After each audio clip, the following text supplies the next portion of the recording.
Estamos aqui na Ribeira, palco para o livro Madame Colette, do escritor Caio Flávio Fernandes. O escritor nos falou como surgiu a ideia de escrever esse livro.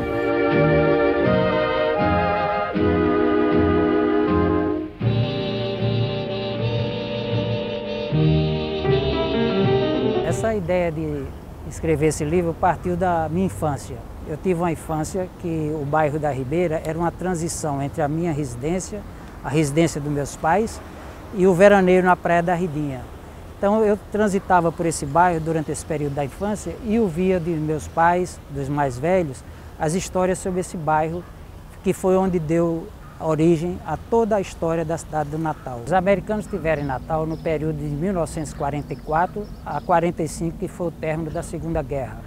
Eles ocuparam a base aérea de Parnamirim, que recebeu então o nome de Parnamirim Field, que era campo de Parnamirim.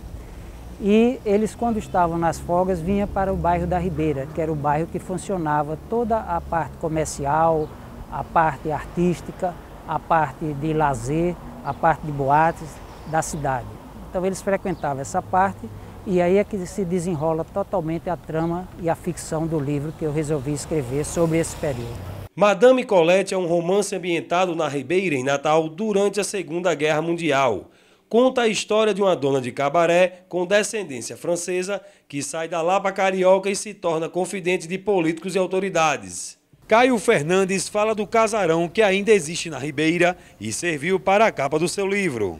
Essa rua aqui, essa avenida, que na época era uma das principais de Natal, é onde circulava grande parte do comércio aqui. E essa foi uma das casas de comércio mais conhecida, a Samaritana.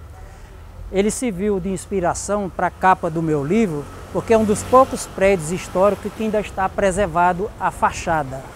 Então eu procurei utilizar essa fachada para servir de capa do período histórico de 44, 45, onde se desenrola toda a trama do livro.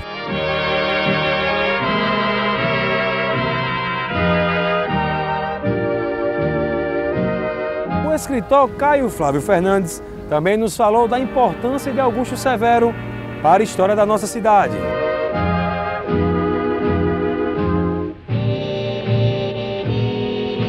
Essa praça foi uma das praças mais bonitas de Natal. Infelizmente, o tempo e a insanidade fez com que tudo isso fosse destruído e completamente modificado. O que restou aqui foi a estátua de Augusto Severo, que foi um dos primeiros aviadores da história da humanidade. Ele conseguiu circular sobre a Torre Eiffel num balão, e esse homem, que foi um dos grandes heróis da nossa história, do país, oriundo de Macaíba, do Rio Grande do Norte, ele hoje é totalmente esquecido. No livro eu faço uma referência elogiosa à pessoa dele, mostrando como o esquecimento é grande. Eu faço uma ilação dos pombos pousando na cabeça da estátua, defecando, e os personagens principais do livro sentados num dos bancos da praça, descrevendo principalmente a Madame Colette para o neto dela, para o filho de criação. Ela dizendo: olha, meu filho, esse homem foi tão ilustre, tão grande, e hoje os estudantes passam, os próprias aves aqui defecando, e ninguém dá a menor atenção ao que tanto que ele significou para a história do Rio Grande do Norte e do Brasil.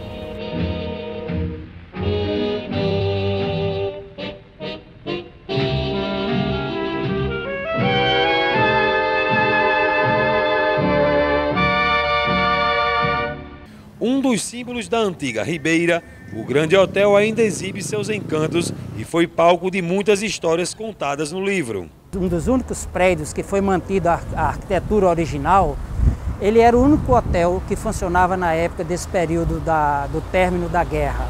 Aqui se hospedaram as tropas americanas de maior patente, os oficiais mais graduados. Aqui se hospedavam os nossos políticos em trânsito. E aqui funcionavam como uma espécie de QG dos partidos políticos que tomavam as decisões da cidade. Esse hotel era o único da cidade e que tinha uma arquitetura muito peculiar, formando uma espécie de um U, onde em cima tinha os apartamentos e no andar térreo tinha um restaurante e uma varanda. Nessa varanda, grandes decisões políticas do Estado foram tomadas nos almoços dos partidos políticos de então e das autoridades constituídas da época.